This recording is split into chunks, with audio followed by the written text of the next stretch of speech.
Alors c'est parti pour la mise à jour suite à la récupération de la rupture de mon tendon d'Achille. Donc là on va voir ce qui s'est passé pendant les semaines 5 à 8. Et pour commencer, au tout début de la quatrième semaine, j'ai craqué après des semaines enfermé à être vraiment pas bien, j'en pouvais plus. J'ai pris mon vélo et je suis allé faire une balade. Et franchement, c'était pas compliqué, ça mettait pas trop de pression sur mon tendon. Avec la botte, c'était facile. Bon, fallait juste pas que je tombe. Je suis pas tombé. Voilà, à un moment, il faut aussi faire attention à sa santé mentale. À 4 semaines, j'ai pu reprendre le kiné, donc à un mois. Donc j'ai pas filmé ma première séance, mais là j'ai filmé chez moi le lendemain les premiers exercices que j'ai commencé à faire. Donc c'était les mêmes que la première fois, mais étonnamment c'était plus simple. Vraiment, je sentais bien mon pied, j'avais pas mal. Donc je faisais des petits exercices avec l'élastique pour faire un petit peu tous les mouvements du pied et de la cheville, avec la balle aussi pour masser le dessous du pied. J'ai commencé à faire donc des levées de mollets assis, sans poids. Et au bout de 3 semaines, après, enfin un mois et 3 semaines, je commençais un peu à appuyer avec ma main sur le genou pour mettre un peu de pression. Et vraiment, j'avais pas mal du tout. C'était étonnamment facile par rapport à la première fois où j'avais pas mal quand je bougeais pas. Mais alors, dès que j'essayais de tirer sur le tendon, c'était quand même assez douloureux. Là, il y a l'exercice classique bon, pour refaire les muscles de la voûte plantaire. Donc on peut le faire avec une serviette ou avec l'élastique. Et ensuite, on va voir les adhérences. Donc j'en ai pas mal aussi. La peau est collée au tendon, ça se voit bien quand je bouge. Mais ça me gêne vraiment beaucoup moins que la première fois. J'ai vraiment une bonne flexion plantaire. Je suis à presque 10 cm du genou au mur dès la première fois. Et du coup, je suis allé rendre mon fauteuil qui m'aura bien servi. Alors c'est dur d'être en fauteuil, mais c'est quand même très pratique. Là, on peut voir la cicatrice à plus d'un mois. Donc, elle était propre, elle n'était pas rouge. J'étais très content. Donc, quelques nouveaux exercices chez le kiné. Donc, là, c'est un ballon assez dur. Ça faisait beaucoup de bien de faire ça. Donc, les massages de la voûte plantaire avec les balles pour chiens. Chez moi, j'ai continué le travail de la jambe pour pas trop perdre. Et je faisais cet exercice qui était pas mal. J'ai utilisé le rameur différemment avec un élastique. Voilà, comme ça, je travaillais juste la jambe, sans bouger le pied toujours. Là, on peut voir à quel point j'ai perdu en muscle. Quand je descends sur la planche, ma jambe tremble et je n'arrive pas à la contrôler. J'ai pu commencer à mettre du poids sur mon pied. Donc là, je marche à une béquille voilà, au jour 36. Bon, je ne faisais pas non plus 10 000 pas par jour. Hein. C'était quelques pas pour me déplacer, mais au moins j'avais une main libre. Et enfin, au bout de 6 semaines, j'ai pu essayer mes premiers pas sans attelle. Et c'était étonnamment très simple. Donc là, j'ai eu une lueur d'espoir. Je me suis dit que ça allait être beaucoup plus facile que la première fois. Voilà, premier pas sans douleur, ce que je n'aurais absolument pas pu faire la première fois. Alors, et c'est là que tout a commencé à dégénérer. Donc c'était les vacances, j'ai dû prendre l'avion pour rejoindre ma belle famille.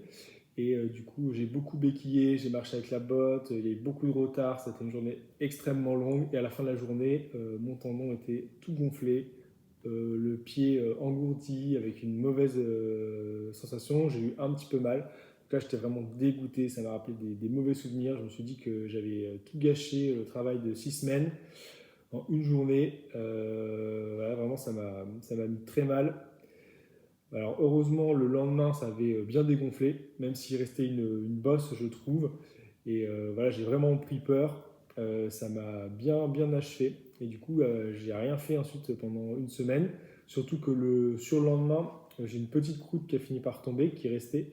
Et dessous, il y a un fil qui est sorti. Donc là, pareil, j'ai vraiment paniqué. Je me suis demandé ce que c'était. J'ai cru que c'était le fil qui servait à souder le tendon qui sortait. Donc, du coup, je me suis dit, ça s'infecte, ça va faire une voie d'accès. Alors j'ai tout de suite désinfecté, j'ai mis un pansement et bah, ensuite j'ai stoppé la kiné, j'ai rien fait pendant 7 jours, ça m'a encore vraiment bien déprimé, j'étais dégoûté et heureusement ça s'est quand même bien terminé parce que finalement c'était pas le fil du tendon, c'était juste en fait un fil résorbable qui servait à faire la suture intermédiaire du paraténon, donc entre le tendon et la peau. Et du coup c'est ça que ma peau a rejeté et du coup il a fini par tomber tout seul au bout de 10 jours. Ça m'a bien rassuré. Mon tendon n'a pas regonflé, il s'est affiné. Après, j'ai quasiment rien fait du coup pendant 10 jours. J'ai juste repris la marche tout doucement, quand même pour progresser un peu. Et voilà, c'était long à prendre confiance, mais ça faisait pas mal. Donc là, on peut voir les progrès de la marche une semaine après mes premiers pas environ.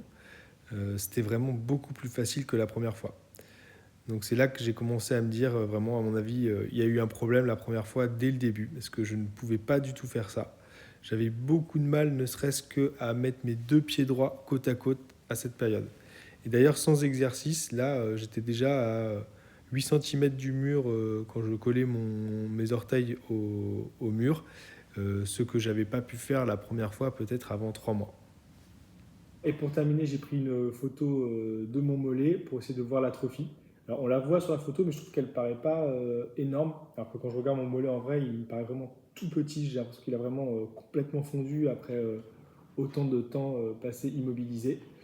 J'ai vu le chirurgien ce matin. Le rendez-vous s'est bien passé. Il était quand même optimiste. Lui, il me dit que je vais devoir commencer du coup vraiment à me concentrer sur la marche pour essayer de ne plus boiter à 3 mois, donc dans un mois et une semaine. Ça me paraît assez irréalisable, surtout que comme je me suis rompu le tendon en marchant, j'ai vraiment une appréhension psychologique énorme. J'ai vraiment très très peur de terminer mon pas et d'appuyer sur la pointe du pied. Donc pour l'instant, j'ai pas mal du tout. Vraiment, c'est beaucoup plus simple que la première fois. Mais voilà, l'appréhension est super forte. Et je tempère aussi cet objectif parce que le kiné m'a dit, lui, que bah, je boiterai très probablement à 3 mois, ce qui ne m'étonne pas du tout. Donc voilà, on va continuer la rééducation à fond. Je vais pouvoir aussi reprendre le travail dans une semaine. J'ai repris la conduite, là, donc à 8 semaines. L'embrayage avec le pied gauche était assez facile. Donc là, je suis content, je retrouve un peu d'autonomie. Et du coup, bah, je ferai un update à 3 mois pour voir les progrès de la marche et voir comment se passe la rééducation. Voilà.